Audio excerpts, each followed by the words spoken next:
ধৰ্মীয় সংকীৰ্ণতা হিন্দু নে মুছলমান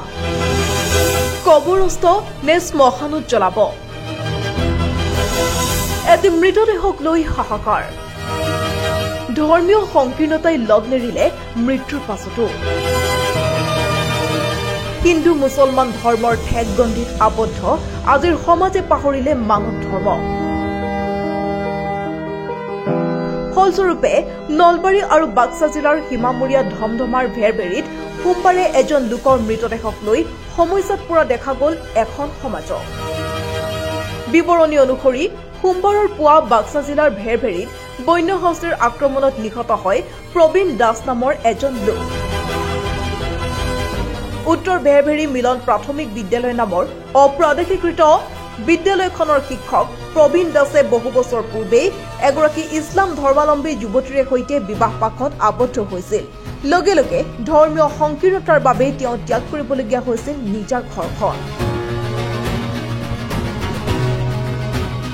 ইছলাম ধৰ্মী যুৱতীগৰাকীৰ সৈতে বিবাহ পাশত আবদ্ধ হোৱাৰ পিছৰে পৰা নিজ পৰিয়ালৰে সৈতে এক প্ৰকাৰ সম্পৰ্ক বিচ্ছিন্ন হোৱাত পত্নীৰ গাঁৱতে থাকিবলৈ লৈছিল যদিও প্ৰবীণ দাসে গ্ৰহণ কৰা নাছিল ইছলাম ধৰ্ম আনহাতে তেওঁৰ পত্নীয়েও গ্ৰহণ কৰা নাছিল হিন্দু ধৰ্ম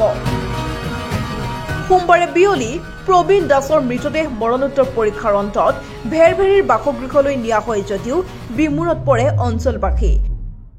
প্ৰশ্ন কৰোঁতে তেওঁ মোক কৈছিল যে হয় মই মুছলিম ছোৱালী বিয়া কৰাইছোঁ আৰু মই এখন সমাজত আছোঁ কিন্তু কথা হ'ল কি ধৰ্ম সম্পৰ্কত মই তেওঁ নিজে যিটো ধৰ্ম পালন কৰিছে তাত মোৰ ক'বলগীয়া নাই আৰু ময়ো মোৰ ধৰ্ম পালন কৰি আছোঁ এনেকৈ তেওঁ কৈছিল কিন্তু আজি এটা বৰ এটা কনফিউজনত পৰা গৈছে আমাৰ সমাজখনে তেওঁৰ মৃত্যুত এতিয়া মুছলমানে সৎকাৰ কৰিব নে হিন্দুৱে সৎকাৰ কৰিব এতিয়া কথা হ'ল কি এতিয়া তেওঁ কোৱা মতে তেওঁ হিন্দু ধৰ্ম ত্যাগ কৰা নাই আমাৰ ইছলাম যদি ধৰ্ম গ্ৰহণ নকৰে তেনেহ'লে তেওঁ ইছলামিক কালচাৰ মতে তেওঁৰ সৎকাৰ কৰিব নোৱাৰে আৰু যদি তেওঁ ইছলাম ল'লেহেঁতেন তেতিয়াহ'লে আমাৰ ক'বলগীয়া একো নাছিল আমি নিজে সৎকাৰ কৰিব পাৰিলোহেঁতেন এতিয়া আমি দহমোজাত পৰিছোঁ এতিয়া তেওঁলোকৰ যিখন সমাজ তেওঁৰ ৰিলেটিভ আছে এতিয়াও আছে তেওঁলোক আহি পেলাই যদি তেওঁলোকে কিবা কৰে তাত আমাৰ ক'বলগীয়া একো নাই আমি অ'কে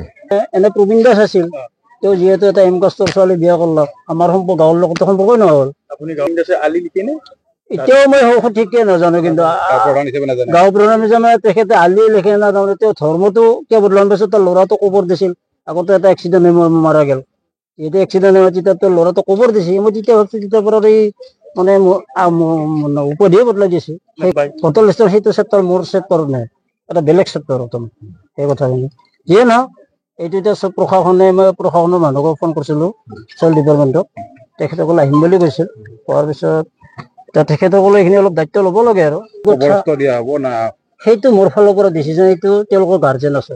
গাৰ্জেনকে নিজে শুদ্ধ গ'ল তেখেতসকলে আমাৰ আপত্তি নাই যিহেতু সি এটা এমকাষ্টৰ ছোৱালী বিয়া কৰিছে তেখেতসকলৰ পৰামৰ্শতে যি কৰে আমাৰ এই ৰাজীৱ আহমেদো আছে জানিব পৰা মতে তেখেতে ইছলাম ধৰ্ম গ্ৰহণ কৰা নাই এতিয়া মই ভাবিছিলোঁ কি তেওঁ ল'ৰাটো যিহেতু কবৰ দিছিল তেতিয়াৰ পৰা মই ইছলাম ধৰ্ম গ্ৰহণ কৰা বুলি ভাবি আছোঁ সেই ভিত্তিতে কৈছোঁ কিন্তু আজিহে গম পালোঁ তেওঁ বোলে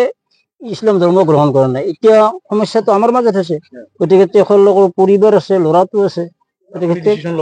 মই এতিয়া এই ক্ষেত্ৰত আজি মই ডিচিশ্যন ল'ম কালি মাইকীটো এটা উল্টা কেছ দিব ধৰি লওক কিবা এটা সেই কমপ্লেইন কৰি মোৰ ওপৰত যদি কৈ দিয়ে তেতিয়া মই কি কৰিম এতিয়া এইটো হ'ল তেওঁৰ ওপৰত নিৰ্ভৰ কিয়নো প্ৰবীণ দাসৰ পৰিয়াল আৰু চুবুৰীয়াই প্ৰবীণ দাসে ইছলাম ধৰ্ম গ্ৰহণ কৰা বুলি ভাবি দাহন কৰিবলৈ নিনিলে মৃতদেহটো আনহাতে ইছলাম ধৰ্ম গ্ৰহণ নকৰাৰ বাবে ইছলাম ধৰ্মৰ ৰীতি নীতিৰে জানাজা কৰাৰ ক্ষেত্ৰতো সমস্যাত পৰে মুছলমান ধৰ্মাৱলম্বী চুবুৰীবাসী